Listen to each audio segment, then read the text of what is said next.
Create mod workshops are incredibly important for crafting everything you need to make big machines, but my current workshop is kinda pathetic. So today, I'm gonna do something I should have done months ago and design the most pointlessly overcomplicated create mod workshop I've ever made.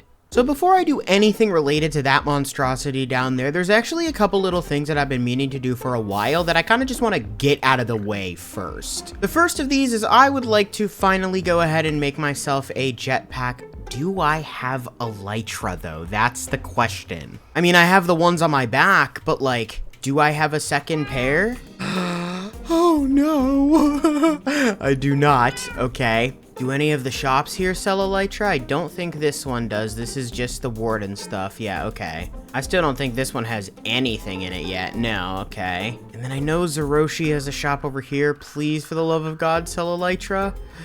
No. Oh, you've got to be kidding me. Okay, it looks like we have to go to the end. Hopefully this won't take too long and I won't anger too many Endermen. I haven't been here in a while and I am in a new place, but I have no idea if people have looted all of the stuff around here yet. I'm seeing signs of people and I don't like that because that means there's probably not going to be anything up ahead. What I think I'm going to do is go in a completely different direction of the glass paths because that way I'll go to a place that nobody's been before and I'll probably be able to find an elytra easier. Should probably also mark this gateway just in case I need a faster way to get home. Oh, okay, a ship. Please, for the love of God, say this one isn't looted. That would be wonderful and amazing. I hear shulkers. I'm so upset right now. All right, on to the next one. Found another city, but no ship. An insanely sad looking one. And finally another ship. Please, for the love of God, have what I need. Thank God. Okay, die. And yeah, sure, I'll take a diamond backpack right off the bat too. Why not? Now that I have that though, once I get back home, everything else is actually pretty easy to get. Oh, I can make the netherite jetpack straight from the netherite back tank? Okay, I should probably make this first. And wow, that is insanely easy to do. Okay, that's not going to be a problem at all. So to make the back tank, yeah, this is incredibly easy. Okay. I should probably also grab an upgrade template because I'm going to need that for the crafting anyway. And then I think I have, yes, a netherite ingot in my backpack. I believe I have a smithing table over here still. So if I craft the copper back tank and then I put it in the smithing table, why isn't it working? What am I doing wrong? Oh, there we go. Okay. Netherite back tank. Beautiful. Look at that thing. I really like the cogs that spin on it. That's very funny. This is where the recipe starts to get, yeah, a bit more complicated. Okay, I need 15 mechanical crafters. I believe I have those in my system somewhere. Yeah, I have 41. I'm all good. Then I need precision mechanisms. I remember I need brass sheets. I think I need 6 of them. Yeah, and then I need a shaft and 4 chutes. That is not a problem at all. It's kind of insane how I have not made this recipe yet. It's kind of cheap. I'm currently feeling too lazy to actually make a real setup for this, so I'm just gonna build it off the side of this contraption. I believe this is the proper setup, and I also think I remember the recipe, because it was, like, actually insanely easy. Just gotta put the precision mechanisms and the elytra in, and this should warrant us a backpack. Nope, a jetpack. I believe to charge it up, I just put it on something that has rotational force. Yes, look at that. Oh, that's wonderful. And there we go, jetpack finished. Okay.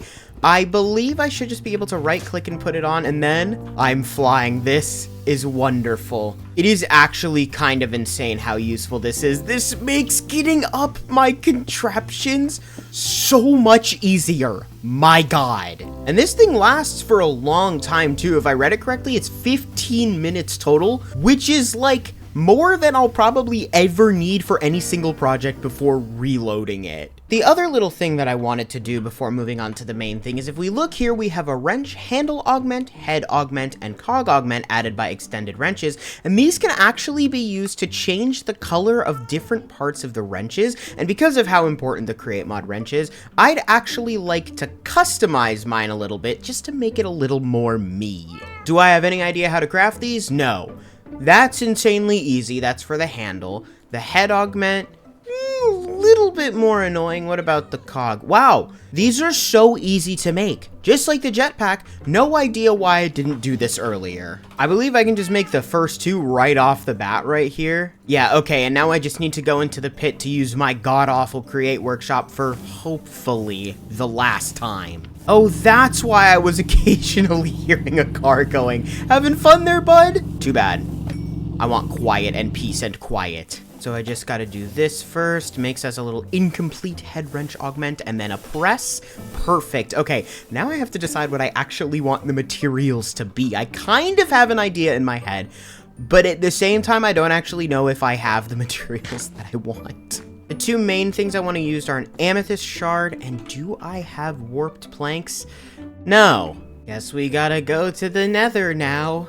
I actually have no idea where the closest warped forest is. Hopefully there's one relatively nearby. Yeah, it looks like there's one right down this way. Based on what the map looked like, though, I fear it might be deforested. Just kidding, I lied. There's a ton of warped stem here. I'm good. So I believe the way that this works is I can put the wrench into here along with, what do I want to do first? The handle and a plank.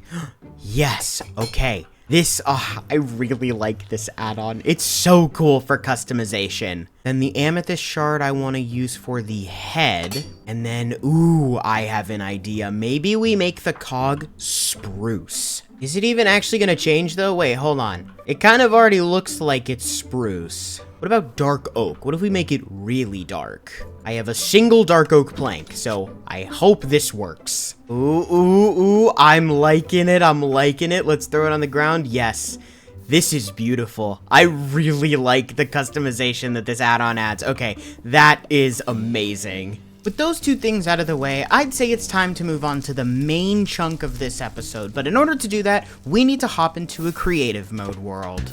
So as you can see here, I already have a bit of the design done actually, and I'll explain how it works in a bit, but I kind of thought that designing this would be a good opportunity for me to explain my design process when it comes to create contraptions. A lot of people in the comments ask for schematics and my stuff, so I thought this would be a cool idea to hopefully help you guys with your design processes as well. So as obvious as it may sound, the thing I like to think about first is what the end product or products are going to be, and then I like to go backwards from there.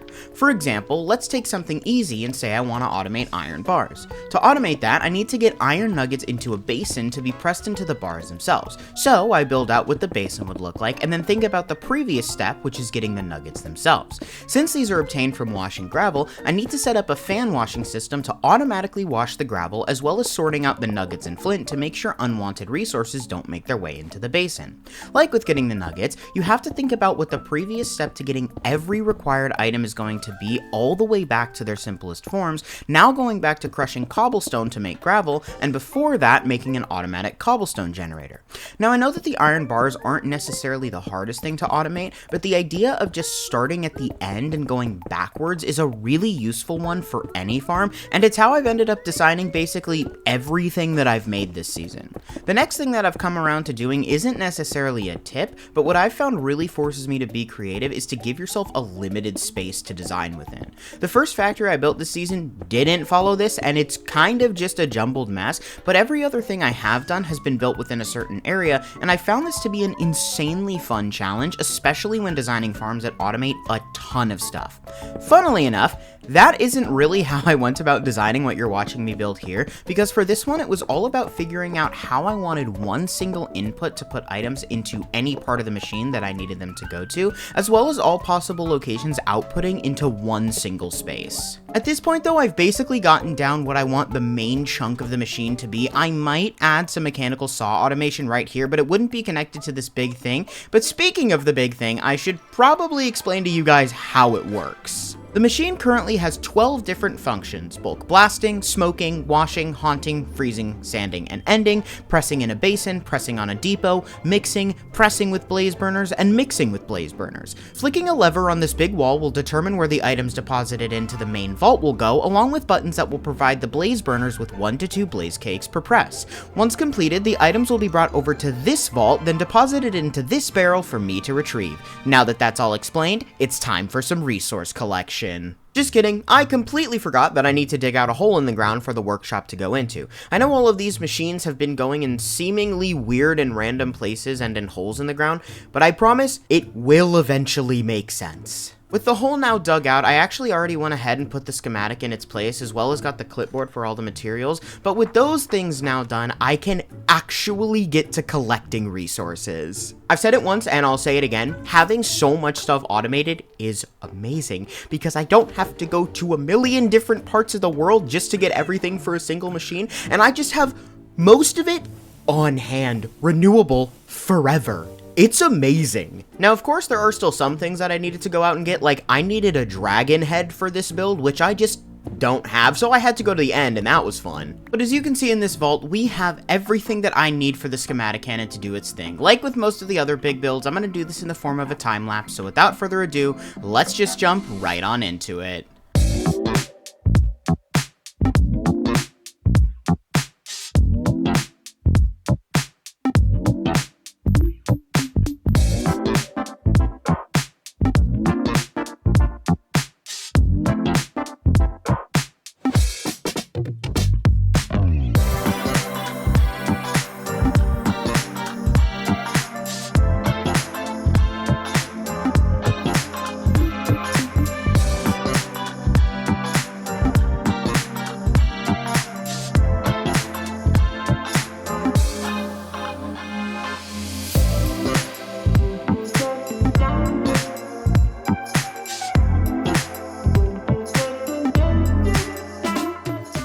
And would you look at that, the completely finished workshop with a bit extra than I had shown earlier in the video. I ended up realizing there was a ton of stuff that I still wanted to do that I just hadn't automated yet, so I went ahead and made an entire second layer for it. On the second story, we've got both presses and mixers with water and lava, spouts with both water and lava, automatic sawing, automatic crafting of precision mechanisms, and automated crafting of crushing wheels. Although I technically am done with the main chunk of the shop, there's one more thing I need to focus on, which is the blaze burners. As you can see under here, I have a row of mechanical arms that are attached to these depots that don't actually have any input to them right now, so what we're gonna do is make ourselves a little blaze cake farm because I didn't realize how stupidly easy it is to automate. So like with the workshop, we do have to dig a hole in the ground for the position of the farm, but this hole isn't going to be nearly as big as the other one. Yeah, that took like 5 minutes to do. The hole is already completely dug out. I also already went ahead and grabbed all the materials that I needed because it wasn't that many, and I also remembered to not include the belts in the schematic this time so I could just put them in myself after it was done being built. Now I've just got to hook this thing up to make sure it spins the right way. Please, for the love of God, don't say I have to add another gearbox. No, it's the wrong way. Oh, dang it. I didn't want to have to waste a gearbox, but it's fine. It's okay. It's not the end of the world. But everything should now be spinning the correct way. Why aren't these spinning at all? Oh, that's what's going on here. Okay, perfect. Everything is now... One of these is spinning the wrong way. Once again, a waste of a gearbox, but also not a big deal. I am going to turn this thing off for now, though, because there is a few things that I need to do before it's technically fully set up. First, I need to hook up the lava input, which I'm just going to do as an offshoot of the one I have for the workshop. Then I need to add all the sugarcane in, and then I need a lot of chickens. With all 20 chickens now in place, there is only one thing left that I have to do before I can really turn this thing on, and that is figure out how to get the finished blaze cakes over to there. It's a pretty long distance, and the reality is I don't want it to be constantly sending blaze cakes over because it'll just fill everything up really quickly. So what I think I want to do is I want to learn finally how to properly use the factory gauge. I can't spell though, the factory gauge. I know that I can use it to determine the amount of something within an inventory, but is it designed so that I can request items from the main thing when this gets below a certain amount? I am going to craft a few things, set something basic up, and then test out if my theory is correct. So if I have this chain conveyor set up properly, I should just need to click this with the factory gauge to tune it to the network, and then if I place it on the packager over here, it should be able to determine how much there is within this specific vault here. Yeah, so it's connected to the network. Now I just need a blaze cake. And if I put it into the factory gauge here, I should be able to set a target amount. I think I want the target amount to be 20 stacks. And it should show, yeah, there is none in here. So in theory, as blaze cakes start to appear in the vault over there, it should send a signal from this one over to there. I don't know if that's actually how it works. It might not be, and I might just have to be fixing it later, but I could honestly probably find out in the ponder menu. That might be kind of helpful. Yeah, no, based on what I'm seeing, I think I set everything up properly, which is good. This is good. With all that set up, though, that means I should be able to just turn this thing on and have it work. I'm gonna sit here for a minute. Wow, that was loud. I'm gonna sit here for a minute and make sure that it actually works. But after that, I think I'm actually finished with everything I wanted to get done today. Oh, never mind. I didn't actually power the presses that make the blaze cake bases. Haha, that's great. I'm also going to swap out a lot of these brass funnels for andesite funnels because I don't need the output to be whole stacks at a time. I just need it to be one item at a time so this thing doesn't clog up. Now that that is all fixed, though, I can turn this thing back on and hopefully it'll actually start producing blaze cakes properly now. And also, please start sending them out, too. Oh, I think I need a lever. But yeah, it is making blaze cakes. This is wonderful. The server's lagging, but there they are. Since packages aren't sending and it is part of a linked system, I think that I literally just need to power it and then it should start to actually make packages. I can't tell if the server's lagging or if it's really not working. Oh, I fixed it. I just had to add a name to the stock link. Oh, this is so good. Oh, there's a ton of blaze cakes in there now. Okay, this is good. This is really good. This just means now I have to get them to go into these two places. I completely forgot about that. God dang it. Luckily, this part of the system actually should be insanely easy to make. I have something similar on the other side, so I already know what I'm doing. And yeah, there we go. That should literally be it. If I put this brass funnel right here, it should shoot the blaze cakes out into everywhere. Whoa, hold on. Why activate? Why down here activate? Why did that happen? Oh, it was just the one. Why did you do that? What are you doing? What are you doing, man? You're literally hooked up with the rest of your friends. Oh, you're not hooked up with the rest of your friends. Now you're hooked up with the rest of your friends. Why did it do that? Why did it activate? All of them but you. What is going on? Why did they activate? They're being powered by redstone. Nothing should happen. I actually want to test. If I hit this button, will the ones up there activate? Yes, most of them. What the heck? My guess is it's probably just a thing of this not being set properly, so let's fix that. And then if I press the button for mixers again, will it activate those two? No. Why not? There should be blaze cakes. Yeah, there is. What am I doing wrong? Why is there iron in here? What is happening? At least the blaze cakes are lining up properly. That's good at least. So it turns out, after doing a little bit of research, I discovered blaze cakes are used for a grand total of 3 recipes. They're good for smelting and fuel, but I don't really need that. It's required to make lava, which I have unlimited amounts of, netherite, which I don't need, and echo ingots, which I also don't need. So the whole blaze cake farm was kind of a waste of time, but it's fine. It's okay. I'm fine. That being said, I am absolutely not going to worry about those 2 blaze burners for now. I'll figure it out later on. But with that, the entire workshop is done. This thing is amazing. And something that I realized is I never showed you how incredible the presses are. This is probably the highlight of this whole machine for me. So to use them, we flick the presses depot lever, put the iron into the vault, and it should spit out over here in just a second. You will see everything goes at once. It's amazing. The whole stack is, it's done. That was it. That was a whole stack pressed. Look in here. Everything will deposit. This thing is incredible. Last night when I was finishing gathering all the resources for the blaze cake farm, I had to press like 1,000 iron. It took 30 seconds. It was amazing. I am so incredibly happy with this workshop. I should have made this a month ago. This thing is amazing.